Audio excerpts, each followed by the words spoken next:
As infections in the U.S. exceeded 30,000, President Trump launched a smear campaign against China. He intentionally called COVID-19 the Chinese virus and even changed the words in the draft of his speech.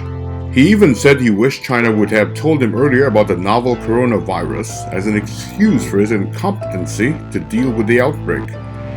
His action irked the American public from all walks of life. Trump doesn't need to slide blame.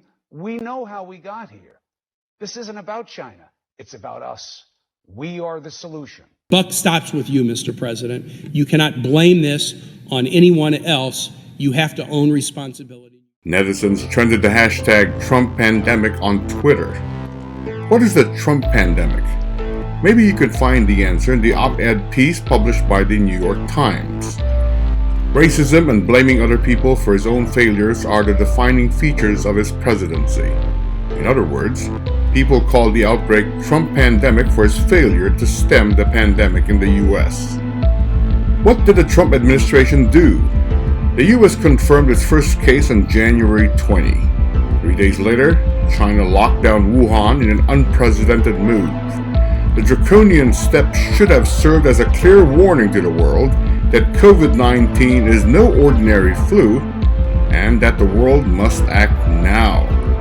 So, did the Trump administration take any measures?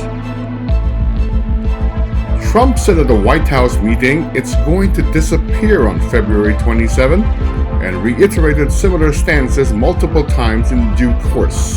Stay calm. You have to be calm. It'll go away. And we're prepared and we're doing a great job with it, and it will go away. Just stay calm. It's going to go away. It's going to go away. I was watching. According to media reports, the U.S. has only tested 60,000 people, while the number in South Korea, which also confirmed its first case on January 20, is 290,000. Even though the population of the U.S. is 6 times that of South Korea.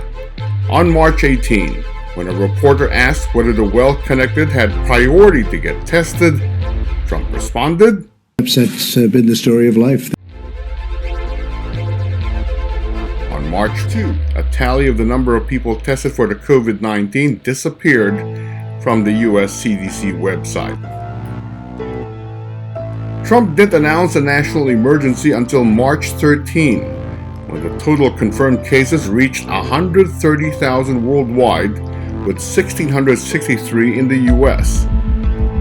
On March 19, former National Security Advisor Susan Rice said Trump dismantled the Office for Global Health Security and Biodefense.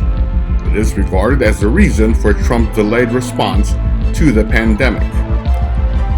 It's clear the Trump administration responded slowly amid the outbreak, but Trump claimed the world is paying a very big price because of China.